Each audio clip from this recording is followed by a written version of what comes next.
Hi students, welcome to simple maths. இன்றைக்கி இந்த வீடியோவில் 9ஆம் வகுப்பு கணிதம் பயிற்சி 3.1 உள்ள 10வது கணக்கு பார்க்கலாம். 9வது கணக்கு உங்களுக்கு வேணும்னா கீழே டிஸ்கிரிப்ஷன் பாக்ஸில் லிங்க் இருக்குது, நீங்கள் அதை டச் பண்ணி பார்த்துக்கலாம். கணக்கில் என்ன கொடுத்துருக்காங்க பாருங்கள். ஒரு இனிப்பின் விலை ரூபாய் x+y. அமீர் x+y இனிப்புகளை வாங்கினார் எனில் அவர் கொடுத்த மொத்த தொகையை x மற்றும் yகளில் காண்க.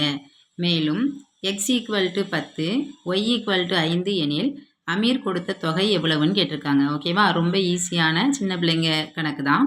ஒரு இனிப்பின் விலை x+yன்னு கொடுத்துருக்காங்க. இப்போ இதை நீங்கள் ஒரு 10 ரூபான்னு வச்சுக்கோங்க, சரியா? ஒரு இனிப்பின் விலை 10 ரூபான்னா அமீர் ஒரு 5 இனிப்புகளை வாங்கினார். அப்போ அவர் எவ்வளோ தொகை அவர் கொடுப்பாரு? ஒரு இனிப்பு 10 ரூபான்னா 5 இனிப்பு எவ்வளவு? ரெண்டையும் பெருக்குனா 50. அதுதான் அவர் கொடுத்த தொகை. ஓகேவா, அதை கணக்கு தான் x+yன்னு கொடுத்துருக்காங்க. ஓகேவா, இப்போ நம்ம இதை எழுதிடலாம். கொடுத்த மொத்த தொகை = இனிப்போட எண்ணிக்கை என்று இனிப்பின் விலைன்னு போட்டுடலாம். ஓகேவா, இனிப்பின் எண்ணிக்கை எவ்வளவு இனிப்பு வாங்குறாரு அப்படின்னா x+y இனிப்பு வாங்குறாரு. எவ்வளோ விலை அப்படின்னா ஒரு இனிப்பின் விலை ரூபாய் x+yன்னு கொடுத்துருக்காங்க. ரெண்டுமே x+y தான். ஓகேவா, ஸோ இப்போ இதை x+yகளில் காண்கன்னு கேட்டிருக்காங்க.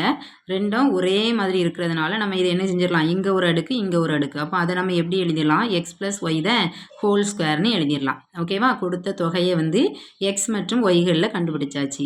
அடுத்து நமக்கு கணக்கில் என்ன கொடுத்துருக்காங்க பாருங்கள். மேலும் x = 10, y = 5 எனில் அமீர் கொடுத்த தொகை எவ்வளவுன்னு கேட்டிருக்காங்க.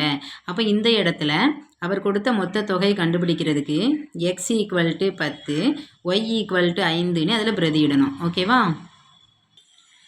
எனில் அமீர் கொடுத்த மொத்த தொகை அதில் இந்த x+y ஹோல் ஸ்கொயரில் எக்ஸுக்கு பதிலாக 10, ஒய்க்கு பதிலாக 5ஐயும் பிரதியிடணும்.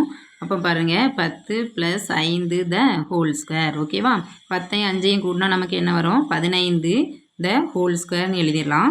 15 15ஆல் பெருக்கணும். 15 15ஆல் பெருக்கினா நமக்கு எவ்வளவு கிடைக்கும், 225. அப்போ அமீர் எவ்வளோ ரூபா கொடுத்துருப்பாரு அப்படின்னா 225 ரூபா கொடுத்துருப்பாரு.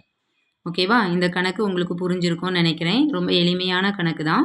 அவர் எவ்வளோ இனிப்புகளை வாங்கினாரு, எவ்வளோ ரூபாய்க்கு வாங்கினாரு, அந்த ரெண்டையும் பெருக்கிட்டு கிடைக்கிற சமன்பாட்டில் நம்ம எழுதினோம். எக்ஸுக்கு பதிலாக 10, ஒய்க்கு பதிலாக 5ஐயும் பிரதியிட்டோன்னா அமீர் கொடுத்த மொத்த தொகை கிடைச்சிரும். ஓகேவா, இந்த வீடியோ உங்களுக்கு புரிஞ்சிருக்கும்னு நினைக்கிறேன். நெக்ஸ்ட் வீடியோவில் நெக்ஸ்ட் கணக்கு பார்க்கலாம். தேங்க்ஸ் ஃபார் வாட்சிங்.